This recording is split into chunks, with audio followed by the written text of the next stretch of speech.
Hi guys. Sorry I wasn't in class today, but hopefully you found the build a review activity helpful and useful for getting ready for tomorrow.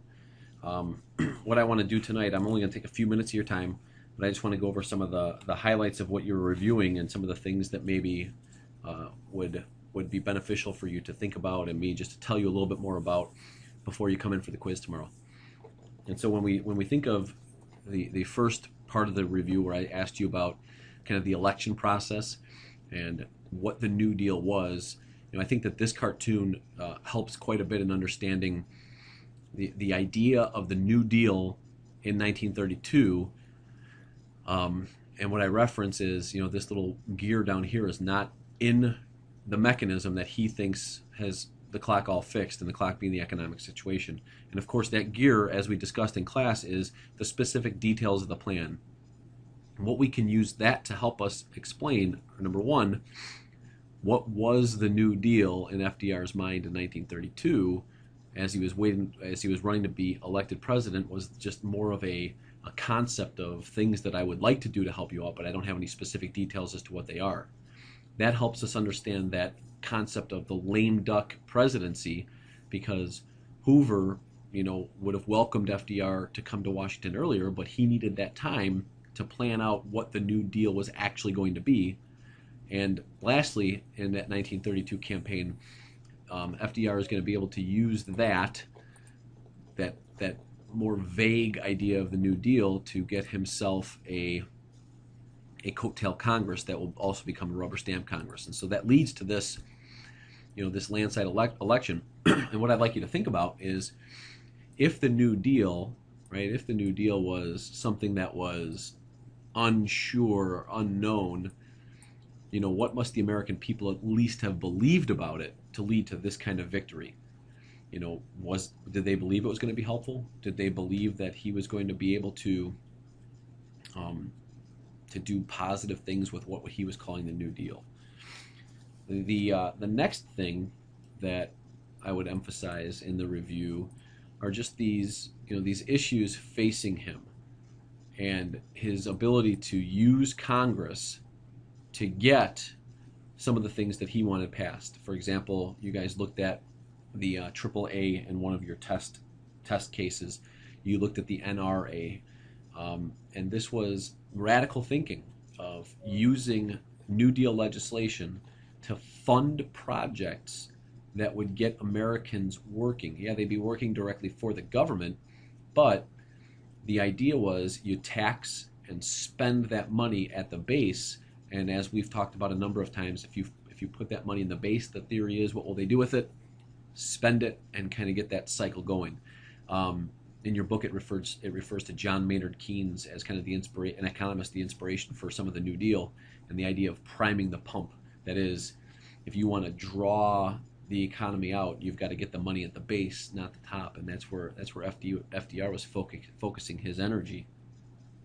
And if we think about the goals of the New Deal, we could look at this cartoon, and you have all of these issues awaiting him as he's coming to the White House.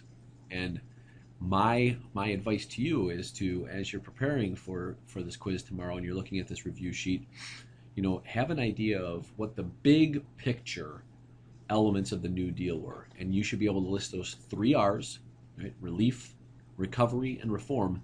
And you should be able to, in a general way, define what each of those were and what the intent was. How does something fit into relief? Well, it's got to be something that's going to directly benefit or directly help the people who are being most harmed by the Depression. If it's recovery, these are things that are aimed at getting the economy back on its feet. And if it's reform, those are things that would, be intended to make sure that nothing like this could ever happen again. I would say that the last piece that we really haven't talked about, but you were looking at in class today, is represented by, let's see, this image, and maybe this cartoon's probably even better. You've got this new opponent to the New Deal in the Supreme Court.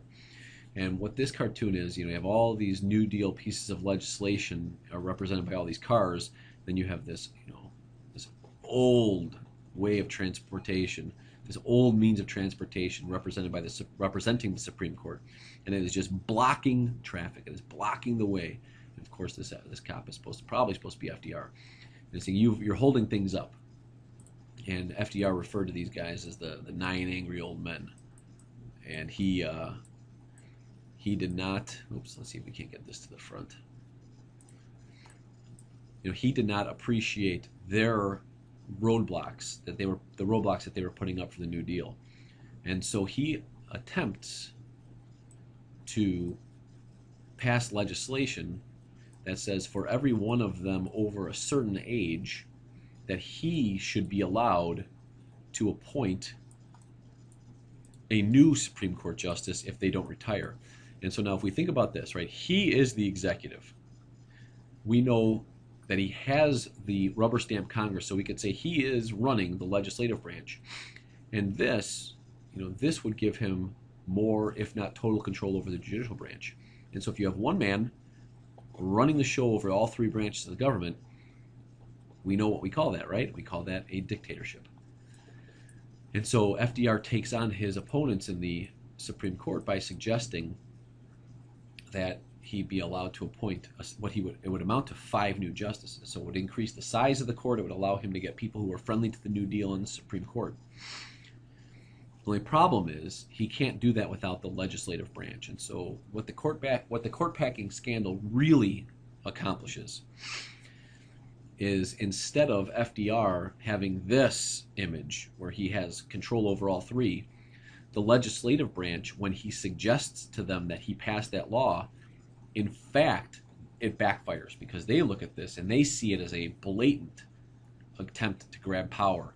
And they not only do they refuse to pass the law for him, but it changes the relationship between FDR and the Congress. The last couple things that I would point out to you to make sure that you review are some of these critics of the New Deal. This is Huey Long, and he was a critic from the left, believing the New Deal did not go far enough. He was the proponent of something called Share Our Wealth. So that's something that you want to make sure you have done on that review sheet. This is Dr. Francis Townsend. And Dr. Francis Townsend, Dr. Francis Townsend is a advocate for the elderly, and he has this plan where the elderly would get a government stipend of like $200 a month, and they would continue to get it so long as they continued to spend all of it. And he thought that spending by the older people could maybe get the cycle going and get some of the younger people employed. They had to quit their jobs, they had to be retired, and so it's kind of the forerunner of Social Security. And then you have Father Charles Coughlin, who was a Catholic priest, a popular radio host, who was trying to explain that the United States had an issue with the way that its economy was run by private citizens. He was a bit of a he was an anti-Semite in that he believed that there was a conspiracy among Jewish bankers that led to the downfall of the American economy.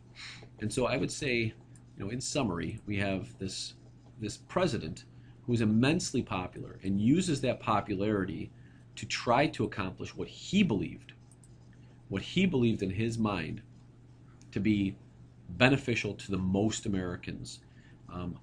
It couldn't reach all of them, he admitted that, and you went through some of those pieces of legislation in that test number 3. You see there are some people who are left out. But he believes that if he does the right thing by most people, that he will help the economy get better and he'll help the country get out of this depression. Through that process, he accumulates more and more power.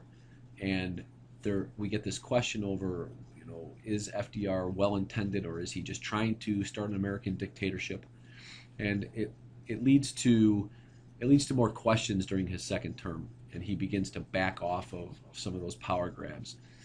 We're not done with FDR because he'll be there for us in the next term, but in terms of the New Deal, the key, I would say, is understanding what the New Deal was as it stood in 1932 when he was running for office, what it becomes as they begin to try to attack the 3 R's, how the Congress plays into that and how FDR had them, and then who the opponents to the New Deal were, why they didn't like it, and then specifically the Supreme Court and what FDR tried to do to solve that problem, and how that actually ended up creating a break in the New Deal coalition.